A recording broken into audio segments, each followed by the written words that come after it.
नमस्कार बंधू भगिनींनो, आपल्या सगळ्यांचं सहर्ष स्वागत आहे स्वास्तिकम या माझ्या चॅनलवर। मी आपल्यासाठी नवनाथ भक्तिसार याची पोथी घेऊन आलेली आहे। मी हे 11 दिवसाचं पारायण करत आहे आणि आजचा आपला 5वा दिवस आहे। तर मी जे पठण करणार आहे त्याचाच व्हिडिओ आपल्यासाठी बनवत आहे, कारण ज्या कोणा लोकांना वाचता येत नाही किंवा ज्यांच्याकडे वेळ नाही तर ते हे व्हिडिओ ऐकू शकतात। तर चला मग सुरुवात करूया। सगळ्यात आधी आपण फुलं अर्पण करूया।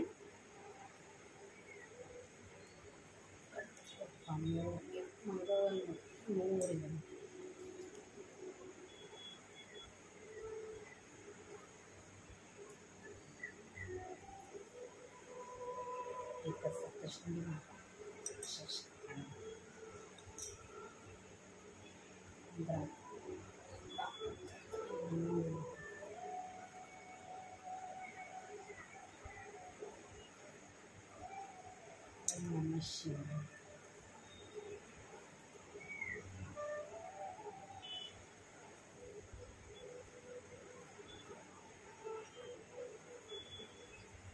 नैवेद्य अर्पण करूया।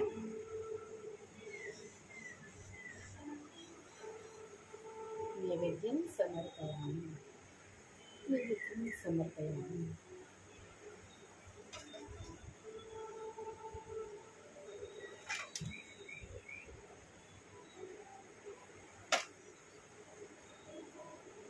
अर्पण करते। नैवेद्यं समर्पयामि। नैवेद्यं समर्पयामि।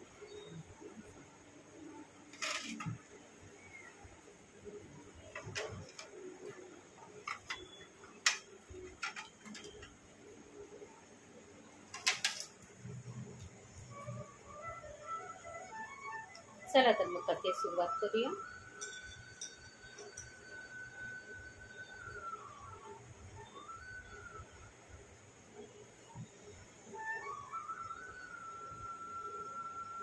आधी देवाला दूध दाखवून देते। दूध दाखवल्यानंतर कथेस सुरुवात करते।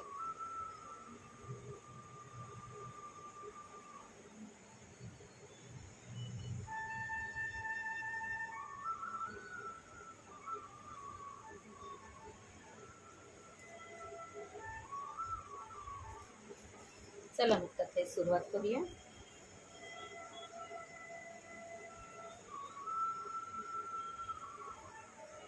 ओम नवनाथाय नमः। ओम चैतन्य नाथाय नमः।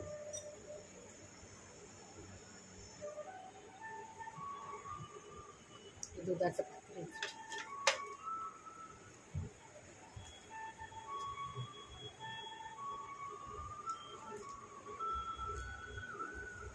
आजचा आपला अध्याय आहे तो आहे 17वा अध्याय। अध्याय 17। श्री गुरु जालंधरनाथांना गर्तेतून बाहेर काढले। श्री गणेशाय नमः। श्री सरस्वतीभ्यो नमः। दुसरा दिवस उजळताच गोपीचंद कानिफनाथांच्या शिबिरात गेला व त्यांना नमस्कार करून हात जोडून उभा राहिला। तेव्हा ते म्हणाले, राजा, तू जालंधरनाथांना जेथे पुरले आहेस ती जागा दाखव। याला त्याने होकार देताच कानिफनाथांनी एका शिष्याला त्याच्याबरोबर पाठवले। तो ती जागा पाहून आला। मग त्यांनी राजाला विचारले, आता नाथांना कसे बाहेर काढतोस ते सांग। तो निरुत्तर झाला आणि नम्रपणे हात जोडून म्हणाला, महाराज, मी काय सांगणार, आपण सर्वज्ञ आहात, तेव्हा आपणच योग्य तो निर्णय घ्या। कानिफ म्हणाले, राजा, जालंधरांना बाहेर काढताना मला तुझ्याही प्राणाचे रक्षण करायचे आहे, म्हणून सर्वप्रथम तुझ्यासारखे दिसणारे सोने, रुपे, तांबे, पितळ व लोखंडाचे 5 पुतळे तयार करून घे। त्यानुसार त्याने राज्यातील कसबी कारिगरांकडून तसे पुतळे तयार करून घेतले। हे पुतळे घेऊन कानिफ गोपीचंदसह जालंधरांना जेथे पुरले होते त्या जागी गेले व म्हणाले, राजा, आता यापैकी एक एक पुतळा या जागी ठेवायचा, मग कुदळीने खणायचा। त्यावेळी भूगर्भातील नाजी तुला तुझे नाव विचारतील, त्यांना आपले नाव सांगायचे आणि त्वरेने बाजूला व्हायचे। त्या सूचनेनुसार गोपीचंदाने सोन्याचा पुतळा त्या जागेवर ठेवून कुदळ मारण्यास सुरुवात केली। तो आवाज ऐकून जालंधरांनी विचारले, कोण खणतय? राजा म्हणाला, मी गोपीचंद राजा खणतोय. उत्तर देताच तो पुतळ्यापासून दूर जाऊन उभा राहिला. इकडे गोपीचंदाचे नाव कानी पडताच जालंधरांनी तुझे भस्म हो असा शाप दिला. त्याबरोबर तो सोन्याचा पुतळा जळून भस्म झाला. ते पाहून तो घाबरला. कानिफांनी त्याला सावरण्याचा इशारा करून पुन्हा पुतळ मारण्याची आज्ञा केली. यावेळी रुपयाचा पुतळा जळून गेला. मग तांबे, पितळ व लोखंड यांचे पुतळेही एक एक करून जळून गेले. पुतळे संपताच कानिफ राजाला म्हणाले, आता कुदळीचा घाव घालशील तेव्हा तू बोलू नकोस, मी बोलेन. त्याच्या सूचनेनुसार गोपीचंद पुन्हा कुदळीने प्रहार करू लागले. इकडे जालंधराने विचार केला, माझ्या क्रोधाग्नी अखिल ब्रह्मांड जाण्यास समर्थ असूनही ज्या अर्थी हा गोपीचंद वाचला आहे त्या अर्थी साक्षात भगवंतच याचा पाठीराखा आहे. त्यामुळे तो आताही जिवंत असेल तर त्याला अमर करायचे. त्याची कुदळ मारणाऱ्यास त्याचे नाव विचारले तेव्हा कानिफ म्हणाले, गुरुदेव, मी तुमचा पुत्र कानिफ या भूमीवर सर्वत्र शोध घेऊन येथे आलो आहे. तुमच्या शिष्याची इच्छा पूर्ण व्हावी म्हणून हा गोपीचंद राजा खड्डा खणून तुम्हाला बाहेर काढण्याचा प्रयत्न करत आहे. ते ऐकून जालंधरांना राग मावळला. गोपीचंद चिरंजीवी हो असा आशीर्वाद देऊन त्यांनी खाच उकरण्याची परवानगी दिली. मग राजाने अनेक मजूर लावले. ते खणत असताना वज्रासनामुळे कुदळीची गती खुंटली. तेव्हा जालंधरने काम थांबण्यास सांगून शस्त्रास्त्राचे साह्याने वज्रास्त्र मोकळे केले व स्वतः आतून बाहेर आले. कानिफ व जालंधर एकमेकांना मोठ्या प्रेमाने भेटले. दोघांच्याही डोळ्यातून आनंदश्रू वाहू लागले. जालंधर म्हणाले, कानिफ, आज तुमच्यामुळेच हा राजा वाचला, अन्यथा याची धडगत नव्हती.